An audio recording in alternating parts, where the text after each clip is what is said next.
Good morning students, कैसे हैं आप सभी स्टूडेंट्स। आज हम पढ़ेंगे आपकी जो बुक है आरओ, उसका काव्य खंड का चैप्टर पतंग, जिनके लेखक हैं आलोक धर्मा।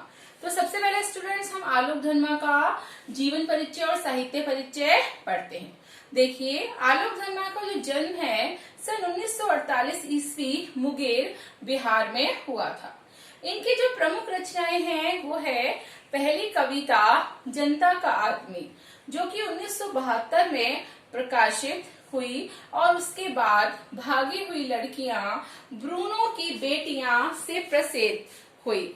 दुनिया रोज बनती है बिगड़ती है, ये इनका एकमात्र संग्रह है।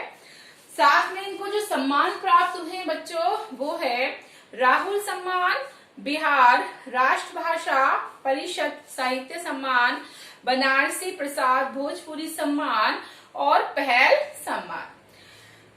7वें 8वें दशक में कवि आलोक धर्मा ने बहुत छोटी अवस्था में अपनी गिनी चुनी कविताओं से अपार लोकप्रियता अर्जित की है।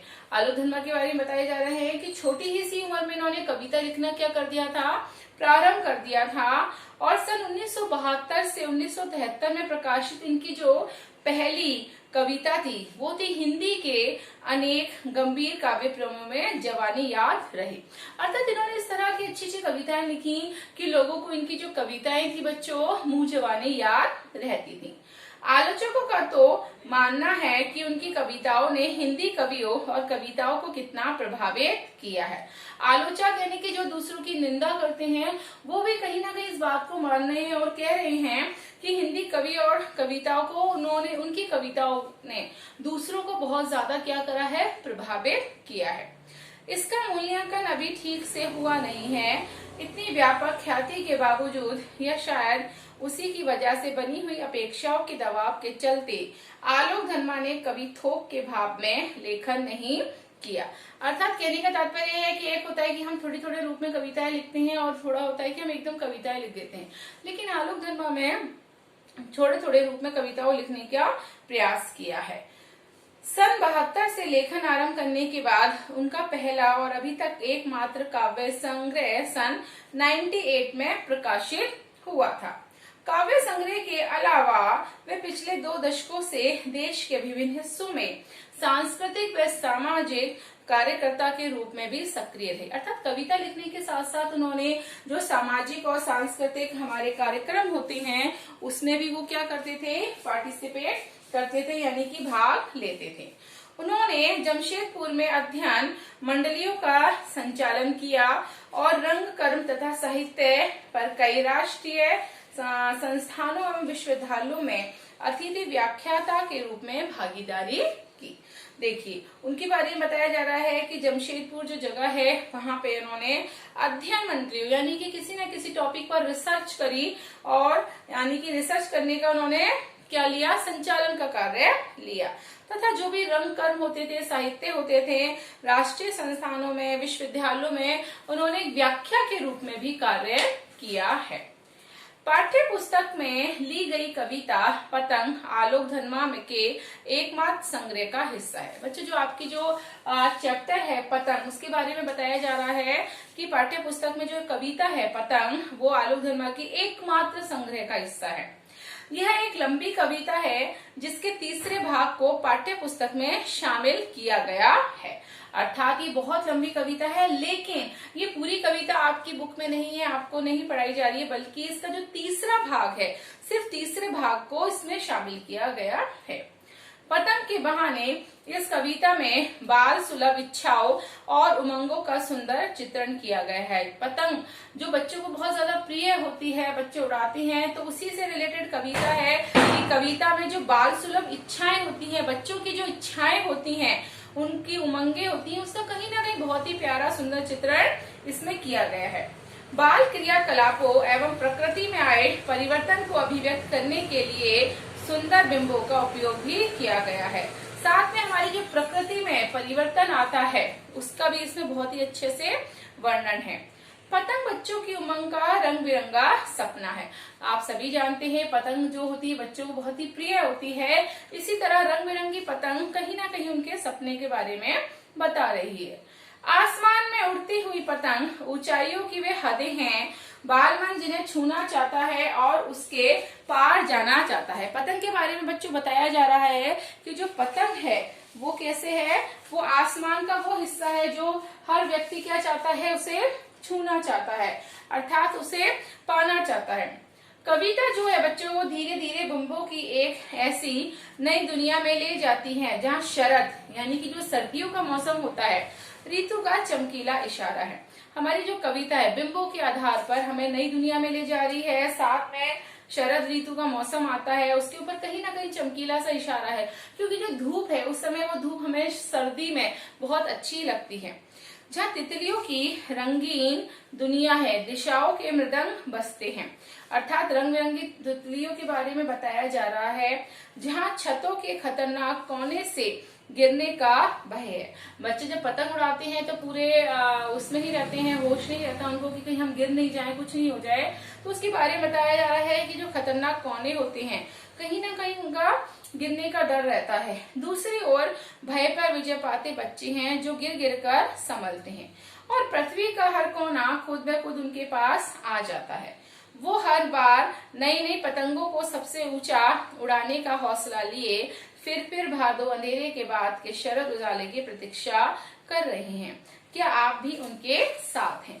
आपसे पूछा जा रहा है कि क्या आप भी उनके साथ हैं, अर्थात इसमें बताया जा रहा है कि बच्चे जब दिन छुप जाता है तो अगले दिन की क्या करते हैं, प्रतीक्षा करते हैं ताकि वो अगले दिन भी पतंग उड़ा सके। तो मुझे लगता है आप सभी पतंग उड़ाना बहुत पसंद करते होंगे। तो आइए आज इस हम चैप्टर को पढ़ते हैं और समझते हैं। आपका जो चैप्टर है वो है पतंग। देखिए, सबसे तेज बौछारे गई, भादो गया सवेरा हुआ। भादो यानी बच्चों घनघोर बरसते बादलों वाला मास।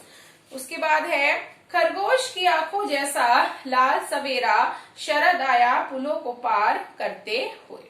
देखिए, भादो का महीना बीता, इस महीने में बहुत सी तेज बारिश होती है और बारिश के बाद क्या आती है, शरद ऋतु आती है, यानी कि जो हमारी सर्दी की ऋतु है वो आती है। ये ऋतु जो इतनी उजली थी कि मानो अंधेरे के बाद सवेरा हो गया हो। खरगोश की आंखों जैसा लाल सवेरा, शरद आया पुलों को पार करते हुए। अर्थात शरद का जो सवेरा आया वो उस समय ऐसा प्रतीत हो रहा था जैसे खरगोश की आंखों जैसा कोई लाल भूरा हो। शरद आया पुलों को पार करते हुए, अर्थात शरद का जो उज्जवल महीना था उस तरह उसमें उमंग थी, उत्साह था और वह चमक से पूरी तरह क्या हो गया था, छा गया था। अर्थात मानो कि उसमें कोई उत्साही बालक कई पुलों को पार करके अपनी नई चमकीली साइकिल तेज चलाते हुए, घंटी बजाते हुए, जोर जोर से चमकीले इशारों से बुलाते हुए, पतंग उड़ाने वाले बच्चों के झुंड को चमकीले इशारे से बुलाते हुए और आकाश में इतना मुलायम बनाते हुए।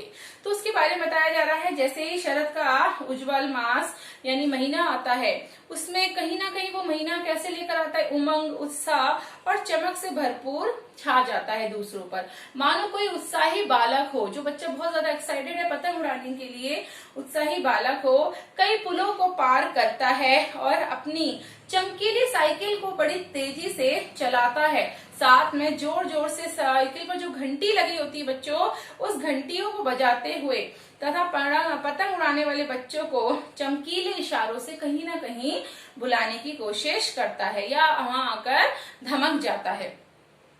आगे बता रहे हैं, आश्चर्य है कि बच्चों की शरद ऋतु में चारों ओर क्या होता है, उत्साह होता है, उमंग होते हैं, साथ में जो धूप होती है उसमें भी कहीं ना कहीं एक चमक होती है और वो धूप हमें बड़ी अच्छी लगती है, मीठा मीठा सा उसमें कहीं ना कहीं शोर होता है। अर्थात खेलने के कहीं ना कहीं क्या होते हैं बच्चों, इशारे होते हैं और पतंगबाजी का कहीं ना कहीं बहुत माहौल सा होता है। जैसे कि आप लोग जब आपकी महासंक्रांति शुरू होती है तो आप लोग उस पर पतंग उड़ाते हैं, उससे पहले भी पतंग उड़ाते हैं, तो वो महीना आपका कौन सा होता है, सर्दियों का ही होता है।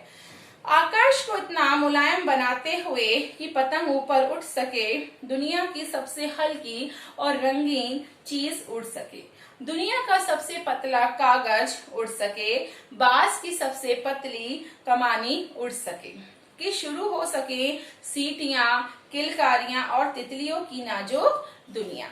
तो देखिए ऐसा लगता है, मानो ऐसा लगता है कि शरद ऋतु रूपी जो बालक है ना, वो आकाश को बहुत कोमल, साफ और मुलायम बना देता है, जिससे कि आकाश में जो उसकी पतंग है बहुत ही आसानी से क्या हो, उड़ सके। और पतंग जो है बच्चों, आप सभी जानते हैं, दुनिया की सबसे पतली, हल्की और रंगीन चीज होती है, क्योंकि पतंग का जो कागज होता है वो बहुत पतला होता है।